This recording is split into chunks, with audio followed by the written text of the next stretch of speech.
I'm honored to speak to you today and to report on the state of the village. I'm very proud to provide this report to you. We've accomplished many things in 2014, and I also want to provide you with some of the improvements and some of the things that are in store for this coming year. I look forward and sincerely believe that Bensenville will become an economic engine for the entire region. We do have plans in place, and it's only a matter of time before those plans become a reality. Now, the plans are part of our strategic plan, and if you ever wanted to see that, we do have that on the village website. I know there's computers here, and you can actually see what our strategic plan is. But the way we did this was we went to the various community members, we invited people to Village Hall, and we asked them what it is that we could do to improve Bensenville, not just in the next 5 years, but 10 years and 15 years. And out of that, we developed a strategic plan. So I want to thank the residents of Bensenville for helping us with that. And I also want to thank the people that work for Bensenville.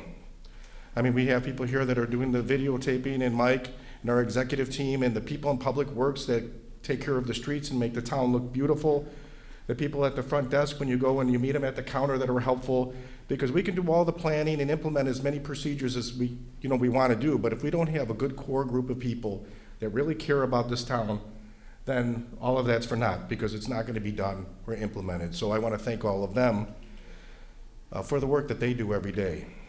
Now today I'll be touching on many successes achieved in this year, but I also wanted to talk about some of the topics that are really one of the main topics that people have and we've always had since I took office here in 2009, and that is, what is the financial condition of the village of Bensenville? And I have to say, 2014 was another great year for the village's finances. Even in tough, difficult times, recovering from a recession, the village has operated with a balanced budget for 2014 year. And we've done it without compromising the high quality of service and the amenities we provide for our residents and our businesses. And every year since 2009, since I've been in office, we've always operated with a balanced budget. And we've always done that while continuing to improve the quality of services that we provide for our residents. Now, I firmly believe it is our responsibility to always be looking for operational improvements and things that we can do as a village to improve the quality of life for our residents. And in the past 2 years, the village has received several bond rating increases from two of the most trusted independent bonding agencies that are out there, which is Standard & Poor's and Moody's. Having great bond ratings, which we're finally at, allows the village now to be able to do a lot more with less. It's similar to having a very good credit score. So it allows us to secure lower interest rates, help us finance major projects, and it also allows the village to be able to do so without raising taxes and without additional expenses. Moody's said, when discussing their last bond rating increase, is that the village finances are very sound, are likely to remain sound, and given positive revenue trends and an improvement in local and regional economics, that trend will continue. Moody's also recognized the results achieved by our professional management team, a team that we started assembling in 2009. Before, Bensenville did not have a professional management team, and without any experience in municipal government, a lot of the employees didn't have, it showed. It showed with poor budget practices, deficits, mismanagement, poor customer services, and really the creation of what we would call a negative culture. We've changed things around significantly since then, and we've done so by improving the operation, customer service training, and since 2008, our expenditures have been reduced by over 25%, falling from $29 million to $21 million, which underscores the village's efforts to live within its means. The village's debt, in fact, 65% of it will be retired within the next 10 years. And before taking office, the village was in the red, experienced yearly deficits, and now we post yearly surpluses. surpluses that are used to finance projects like street improvements, resolving flooding issues, and also investing in our infrastructure. Now, our finance department and our budget has received distinguished budget presentation awards from the Government Financers Officers Association. This is the third consecutive year, and this award represents the highest principles of government budgeting. And in order to receive this award, the village must satisfy the strictest of nationally recognized budget requirements. As I stated earlier, Bensenville can be the economic engine for our region. When I first took office in 2009, village relationships with our business community was severely damaged. For years, the village made it very difficult for businesses to operate here. They had left here in droves. In fact, we had one of the highest vacancy rates in our industrial park. And we had to redo a lot of damage. We had to repair a lot of bridges that were damaged, and we've been able to do that. We've worked with those same businesses on how we can improve what we do at Bensenville to help them succeed. And over the years, we developed working groups, and they told us kind of what we needed to do to help them succeed. And since that point, we've put in all new code procedures, new policies, new permitting processes that are all streamlined. And now today, we have an industrial park with the lowest vacancy rate in the area, just under, I believe it's right around 4%, right around 5%. We had a lot of things to do in a very short time. We've come a long way. The results have been tremendous. Like I said, the vacancy rates are actually 4.81% right now in our area. And why that's important for people, especially people that own homes, is when your industrial parks, which is 50% of our town, is vacant, those property values tend to fall. But the cost of government stays constant. It's fixed, which means that the burden for financing that falls more on the residents of Bensenville than on the businesses. By having an industrial park that's thriving means a couple things. One, it means that their property values go up, which means the cost of running the government or the village starts to shift more on the businesses and the property owners in the industrial park and less on the residential community or us. The other thing it does is it brings more people into Bensenville. With our industrial park now, we have about 40,000 people that are here Monday through Friday from 9 a.m. to 5. That's more people to use our restaurants, use our stores and shopping, and that helps generate or stimulate the economy. We've also licensed 137 new businesses in just 2014, and we've had actually licensed over 1,100 businesses total and about 137 brand new businesses just this past year. So we really enjoyed the pleasure of seeing Bensenville businesses flourish, thrive, and some of them even outgrown their buildings and they need to move to other places. Or some of them are actually being courted by other villages and asking them to move over to another town. One such business is Law Group, or Auto Law Group, which is a very good example. They're a high-end automobile dealership that was rapidly growing and producing a significant amount of tax revenues for the village. They outgrew their current space, and they were receiving a lot of offers from other villages to entice them to come away from Bensenville or go away from Bensenville. They had a great relationship with us. They decided to stay, and we helped them find another facility which was larger that could fulfill their needs, and now they're located just off of Foster Avenue. Now, we've also seen that same process with Grand Subaru on Grand Avenue. It's another dealership that was outgrowing itself, and it was looking to move to a larger space. A lot of other areas, including the town right to the south of us, Elmhurst, was trying to attract them. And they decided to stay within Bensenville and expand in Bensenville. In fact, if you look down our business corridor, which is Grand Avenue, you can notice a big difference between the two sides of the street. One side of the street is Elmhurst, and there's not very many dealerships left, and you see the Bensenville side, which is completely full and expanded.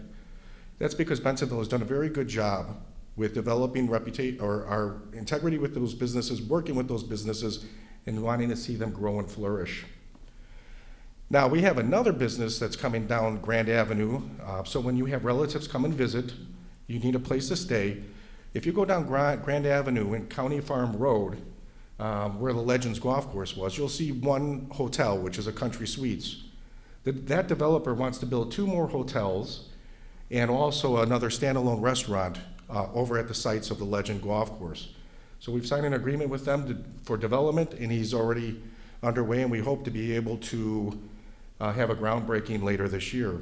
So if they come and visit you and their relatives and that you've had enough with them, tell them to go back to their hotel, and we'll send them down the street, and we'll go visit them when we want to see them.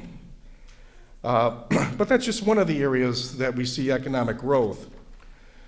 And that's an area that has been historically, I mean, it's been a golf course, but then it really should be in the private sector and generating revenue for the taxpayers.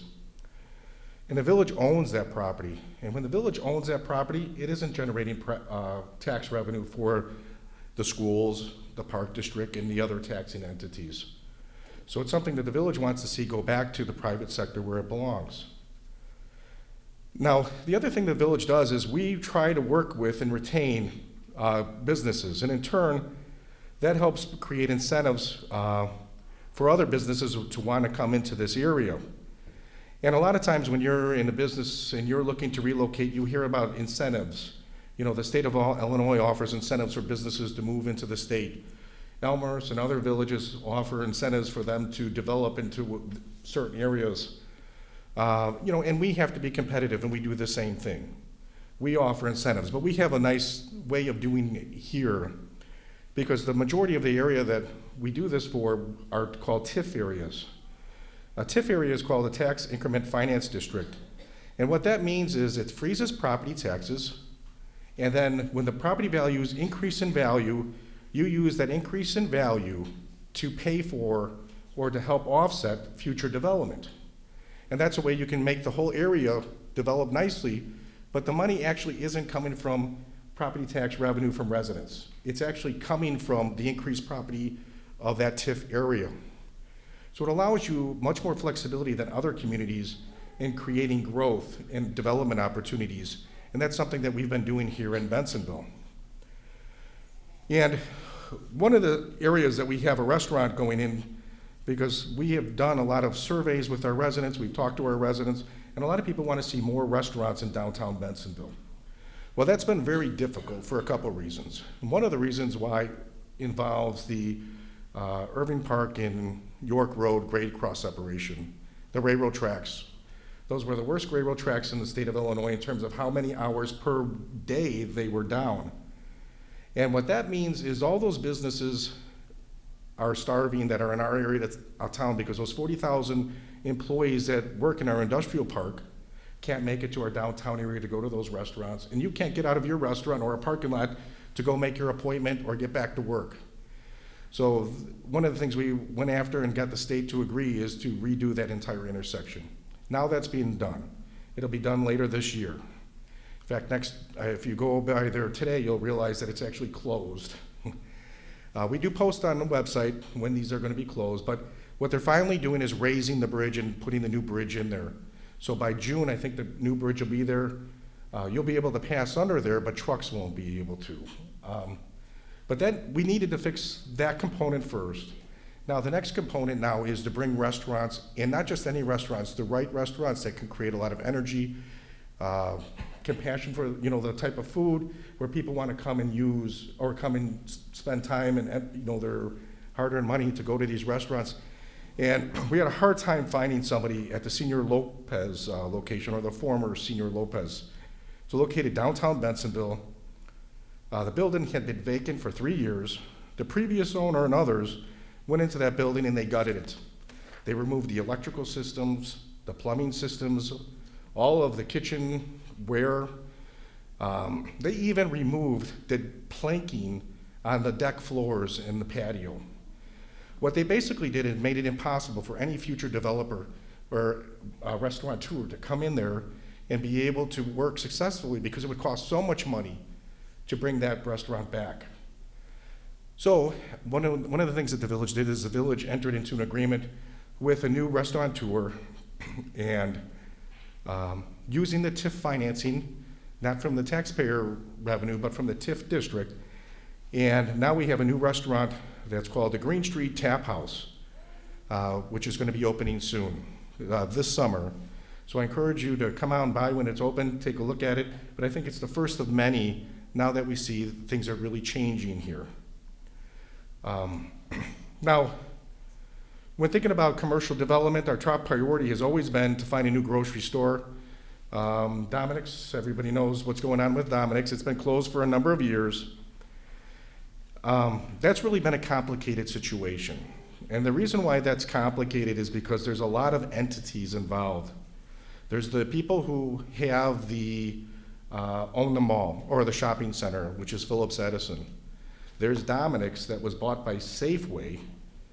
And then, even more interesting than that, is Butera, which owns Jewel, bought all the Safeway leases for the purposes of keeping them vacant because they didn't want to have additional competition to their closely located Jewel shopping centers.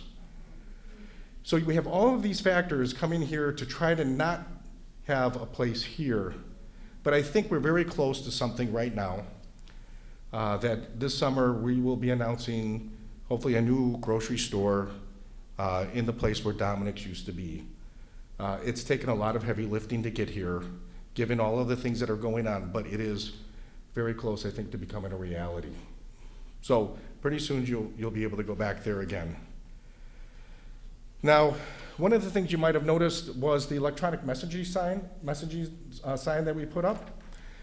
This is to welcome people into our town, but more importantly, it's to be able to disseminate information, not just for the village, but for all the taxing bodies, the churches, and other nonprofit organizations.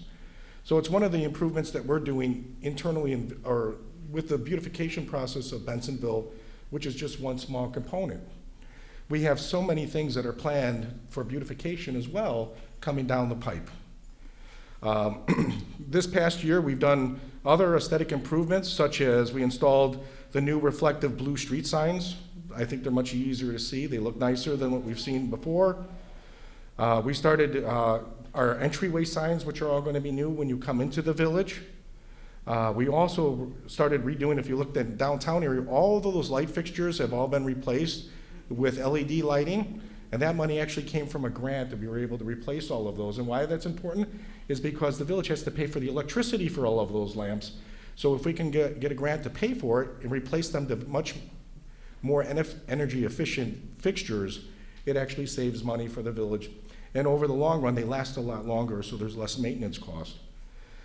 The other thing is the village is part of a program where one of two villages selected by Commonwealth Edison to redo all of the street signs or street poles and lighting throughout our grid and replace our electrical grid. Now they're going to actually put things called smart fixtures and smart utility poles and light fixtures for all of the street lights. And what you're able to do now is they can come on and off with sensors, and you can actually, from a computer, dial in certain areas that you want to make brighter as a village and other areas that may not want to be that bright.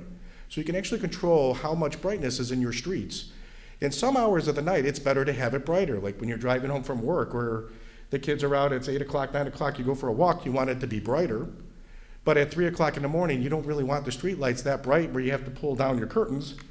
So the village can actually lower the brightness of those areas in the future. And what that also does is it saves energy costs for the village. So us in, I think it was, it wasn't Lombard, it was Villa Park, were the test pilot programs for that Commonwealth Edison project. And this is something that we're doing and working with them, with ComEd, because this technology will then be spread out throughout other municipalities and towns throughout not just Illinois, but really through the United States in the future. So we're very proud, to be part of something like that. Now, one of the things Bensonville is doing too is to be a more beautiful community. We don't want to forget some of the special events that we do and some of the other things that we do in terms of the village to make our community nicer for all of our residents. So we have another year of Music in the Park coming.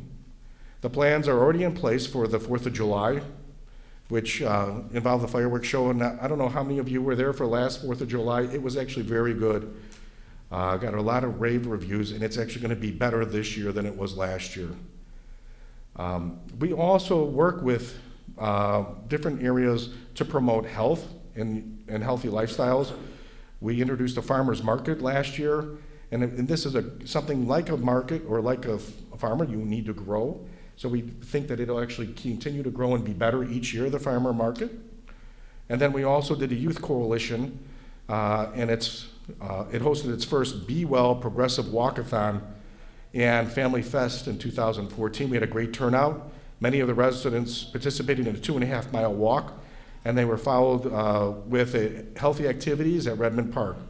We worked with Bridgeway here for the first Senior Expo and Fest, which included, really a number of resources for senior citizens in our community.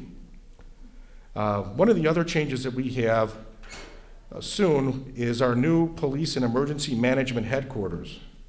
In keeping with our efforts to be more environmentally conscious, it will have what's called a gold certificate building, which means that it will be very energy efficient. And the reason why that's important is because a lot of grants and money that we could receive for building the facility and interest rates are predicated on being very energy efficient. But this police station was sorely needed. Our other police station was very bad. It was the layout was terrible. It was extremely old, and it was just so costly to fix the other one. Building a new one actually worked out better. And what we ended up doing is there was an old office or industrial building that had not been used for years, and it had been vacant for 15 years or so. So what we ended up doing is we looked at that building and the location of it, and that building was still very good. It was still very viable. The steel was great in it. The ceilings were great in it. All it really needed was to be kind of gutted, and by going this route, we were able to save a tremendous amount of money by not having to build everything new, but by repurposing an existing structure. And that police station is really for the next generation. It's for us to always make our area our town a little bit better than it was when we came here, and then hand that off to the next generation. And now they'll have that. Now, speaking of construction, there's a lot of construction going along and continuing this year. It's Irving Park and York Road, and the railroad bridge is anticipated to be done around Memorial Day. That's when the second train bridge will be operational. Once that occurs, then we won't have the disruptions at the intersection anymore. There's some short-term pain because it was just closed, but in the long term, it's going to be tremendous for our area to finally have ourselves rid of that impediment, which was those grade cross separations. Now, one of the things that we are finalizing this year should be done, which is our quiet zone. That's where the metro line is. You know how when you're downtown and the trains go by, they blow their horns? There's a procedure that you can go, and it takes about 3 to 4 years to do, where the trains will no longer blow their whistles when they come in through Bensonville anymore. And they call those quiet zones. So that quiet zone gets implemented this year, which means that the trains won't be blowing their whistles as they come through town anymore. So for the people that are downtown or the people that live close by, it's really going to be nice for them. It'll improve the quality of life. Now, the airport is always going to be a problem. I mean, there's no way around that. The noise issues continue to exist. It's certainly harder for some residents, depending on where you live, for others, but it's really a core issue that we deal with on a regular basis, and we'll continue to deal with it. And one of the things that we are trying to do is create a strategy for actually not just talking about it, not just complaining about it, but actually looking for what can be done operationally on the airport that can mitigate noise, and then get those issues mitigated. So we work at the federal level, state level, and even at the municipal level.